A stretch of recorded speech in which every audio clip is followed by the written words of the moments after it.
93,000 पाकिस्तानी सैनिकों को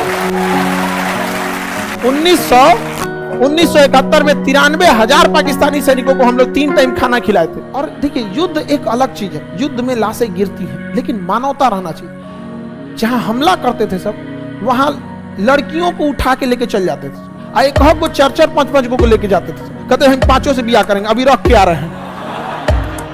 ब्रिगेडियर उस्मानी अपनी सेना लेके पहुंचे और यहां पाकिस्तानी सब नौशेरा से आगे बढ़ रहे थे, सब मारे, सब उधिया दिया सब। जिस दिन से कमांड लिए थे ब्रिगेडियर उस्मानी, उस दिन से लेकर आज 2022 तक पाकिस्तानी एक कदम आगे नहीं बढ़ पाए।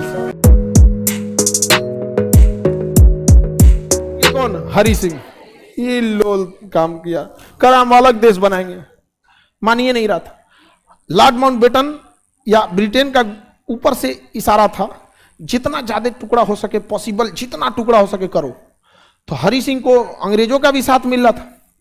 उस समय भारतीय सेना का कमांड प्रधानमंत्री के हाथ में नहीं था, क्योंकि सेना का कमांड तब आएगा जब संविधान बनेगा। तब हमारा संविधान बना है 1950 में, और 47 से 50 का जो 3 साल का टाइम है ना, इसमें बड़ा कंफ्यूजन का टाइम है कि भारत में शासन अंग्रेज कर रहे हैं कि नेहरू कर रहे हैं कि पटेल कर रहे हैं कि जिन्ना कर रहे हैं। बड़ा उटपटांग का टाइम है, क्योंकि यहाँ कोई संविधान नहीं है, जिसका जैसे पहुंच वैसे करे। अब उस समय अफवाह उड़ा दिया सब कि नेहरू का बड़ा अच्छा संबंध है लॉर्ड माउंटबेटन और उनकी पत्नी दोनों से। उस समय अब पता नहीं अफवाह था या बड़ी तेजी से बात उठी थी। लॉर्ड माउंटबेटन भारत की बहुत सारे बात मानते भी थे, बहुत बात मानते थे वहां।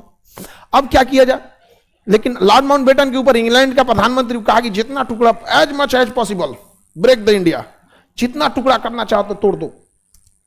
अब क्या किया जाए, तो हरि सिंह को तो ऊपर से इशारा मिल चुका था। हरि सिंह को उसका प्रधानमंत्री शेख अब्दुल्ला कह दिया था, ए महाराज, किसी राज्य के मुख्यमंत्री बनने से अच्छा है ना छोटे ही देश का प्रधानमंत्री रहिए, क्या दिक्कत है आपको। कहा गया एक नंबर बात है, यहाँ पे कौन कर लेगा, सरदार पटेल वगैरह। यहाँ पे नेहरू ने कहा सेना को, चलो प्रधानमंत्री थे, सेना हमला करो तो कश्मीर पे। सेना के कमांडर कौन था? अंग्रेज। कहा कि कैसे कर सकते हैं, आप कश्मीर को मिला लीजिए, हम तुरंत हमला कर देंगे। हम आदेश ही नहीं दे सकते हमला करने के लिए, हमारी सेना थी नहीं। सरदार पटेल भी विवश हो गए। अब क्या किया जाए, इधर से पाकिस्तानिया क्या किया, आतंकवादी सबको भेज दिया। उस समय आतंकवादी सब लोग उधर ऐसे ही होता है। करा कि सर उतना पहले से आतंकवादी का मैन्युफैक्चरिंग हो रहा है, बहुत पहले से हो रहा है, अचानक कोई चीज थोड़ी डेवलप हो जाती है। अब वहां पे आतंकवादियों को भेज दिया। कबीलों के क्षेत्र में इतना आतंक मचाया सब, वो सब इतना आतंकवाद मचाया सब, जहां तहां मार काट दिया सब। और देखिए, युद्ध एक अलग चीज है, युद्ध में लाशें गिरती हैं, लेकिन मानवता रहना चाहिए। जहां हमला करते थे सब, वहां लड़कियों को उठा के लेके चल जाते थे। एक को 4-4, 5-5 को लेके जाते थे, कहते हम 5 से ब्याह करेंगे, अभी रख के आ रहे हैं। ये हाल था। आप थोड़ा सा भले हंस लीजिए, लेकिन एक मानवता मानसिकता देखिए। हमने भी कारगिल की लड़ाई लड़ी है। 71 में पूरा बांग्लादेश घुस गए थे हम लोग, पूरा बांग्लादेश। कोई कह सकता है भारत में, बांग्लादेश में, कि हमने कहीं पे हमारे सैनिक ने बदतमीजी किया हो किसी से?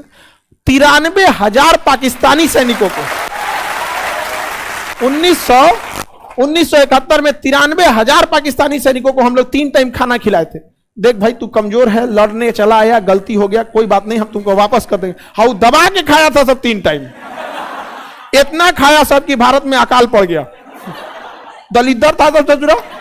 हम लोग को लाजे शर्म लगेगा, हम लोग पकड़ा जाएंगे तो कहीं खाना खाएंगे लोग। हम लोग तो मेहमानदारी में जाते हैं कहीं रिश्तेदार के यहाँ, तो जब ले 4 बार ना पूछे तब ले खाएंगे नहीं, खाना खा लो, अच्छा ठीक है, फिर सोचते एक बार और पूछ रहे। सही बात है कि नहीं? लड़की से तो 4 बार 5 बार पूछती है सब।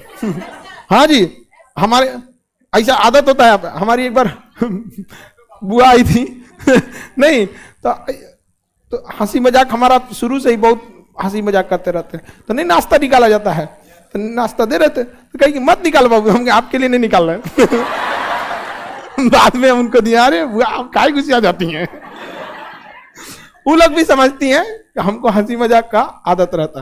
तो लेकिन भारत, क्या आपको लगेगा कि कहीं जाइए हुमच के खाइए दूसरे देश में, कोई नहीं खाएगा इतना ज्यादा। अब पाकिस्तानी से हुमच के खाया सब आप। अब देखिए, यहां पे जब ये कबीला वाले घुस गए सब और इतना एरिया कब्जा हो गया, इतना एरिया कब्जा हो गया। तब हरि सिंह का होश आया कि बबुआ जितना जल्दी साइन करना है कर लो, और अगर विलय पत्र पर साइन नहीं कर पाते हो कोई ठीक नहीं, तुम्हारे घर का भी बहन बेटी उठा ले जाएगा सभी कबीला वाला। हरि सिंह तुरंत साइन किए, सिग्नेचर ऑफ एनेक्स्चर पे, वहां पे विलय पत्र पे साइन किए कि मैं कश्मीर का राजा हरि सिंह भारत में विलय करने के लिए हस्ताक्षर करता हूं। जैसे हस्ताक्षर हो गया, अब सेना पूरी तरह जाने के लिए तैयार थी। यहां बलूचिस्तान के, पहले भारत था इधर, भारत तो पाकिस्तान एक ही था ना पहले, यहां बलूचिस्तान रेजिमेंट में एक बहुत ही काबिल अफसर थे ब्रिगेडियर उस्मानी, ब्रिगेडियर उस्मानी। तो उनका भले बलूचिस्तान रेजिमेंट में थे, तो बलूचिस्तान रेजिमेंट तो 1947 के बाद न बना जी।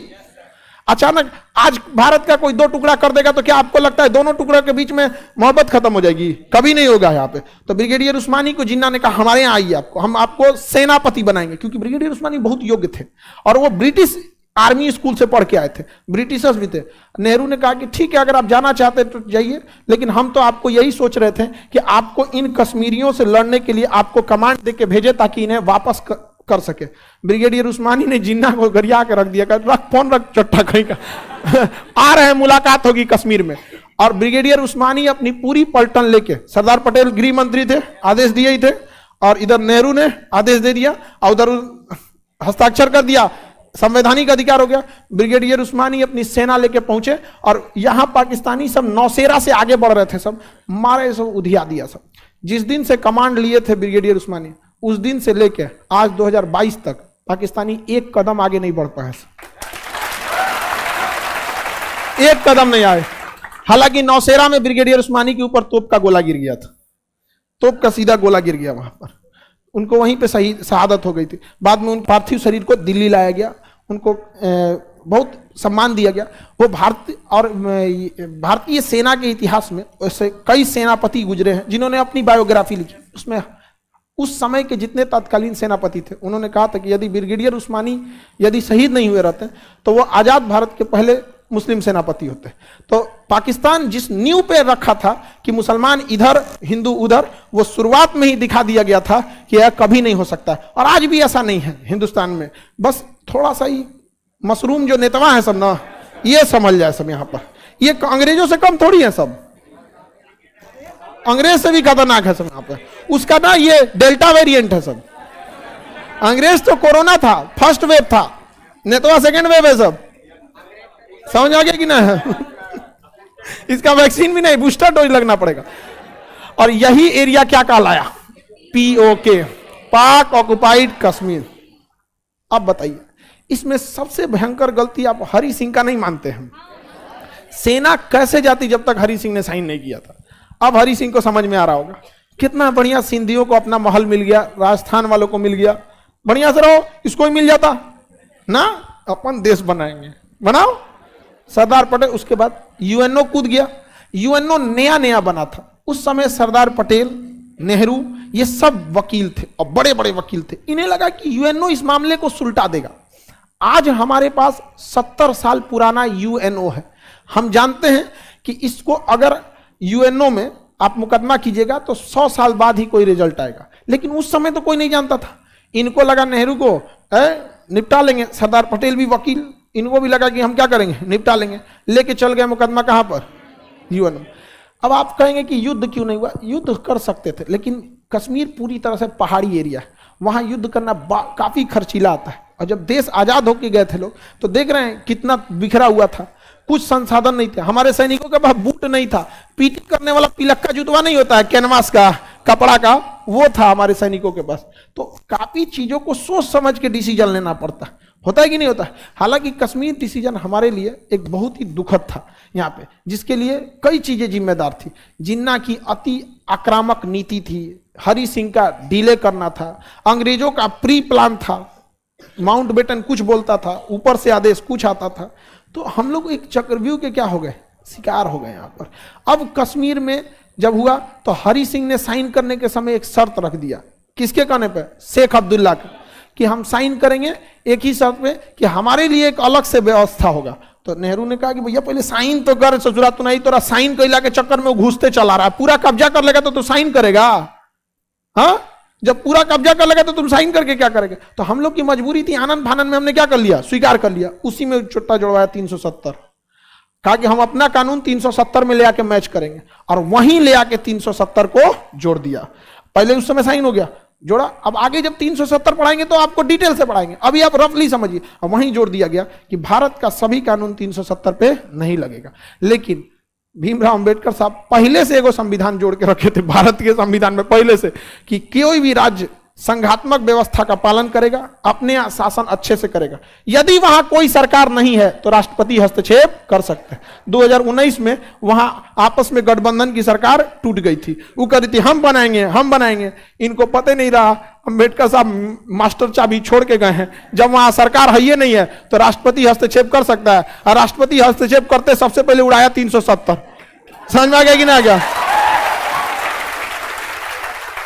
तो जिस समय 370 जोड़ा गया, या आज से 5 साल पहले जब से 370 हटा नहीं था, किसी को लगता था 370 हट जाएगा? नहीं हटेगा। हालांकि 370 के प्रावधानों को हटाया गया है, 370 कभी नहीं हटेगा, क्योंकि 370 ही कहता है कि जम्मू कश्मीर की सीमा भारत की सीमा है। 370 ही हटा देंगे नहीं ना हटा देंगे, भारत से कट जाएगा वो। उसके जो विशेष प्रावधान थे ना, प्रावधान को राष्ट्रपति ने क्या कर दिया, हटा दिया। राष्ट्रपति ने हटा दिया वहां पे, बहुत बड़ा। हटाने के बाद पूरी सेना भर दिया गया, सेना भरने के बाद कोरोना आ गया, मामले दब गया। ये बात हकीकत देखिए, कोरोना में 19 में आया था, 6 महीना तो हम लोगों ने दबा के भर दिया सैनिक। अरे अगस्त 2019 में ही हटाया गया था 370 मानसून सत्र में। 6 महीना बाद आ गया कोरोना, 6 महीना तो दबा के पूरी सेना भरा गया था।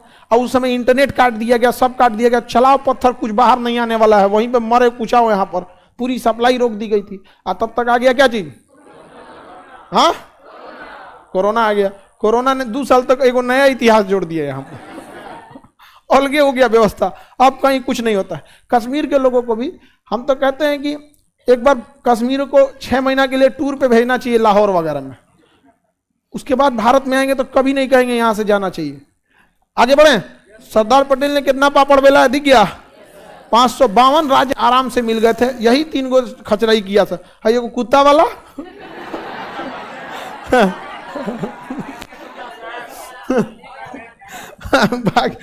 सरदार पटेल को कुतवा नहीं भेजना चाहिए था, ये रख के मारना नहीं है, चाहे चाहे चिल्लाता तो वहां तक लहरता, मरे कुत्ता मार रहा है। ये हैदराबाद हो गया, समझ में आ गया कि नहीं? सबसे ज्यादा झमेला किस में हुआ था? हाँ, कश्मीर में हुआ था।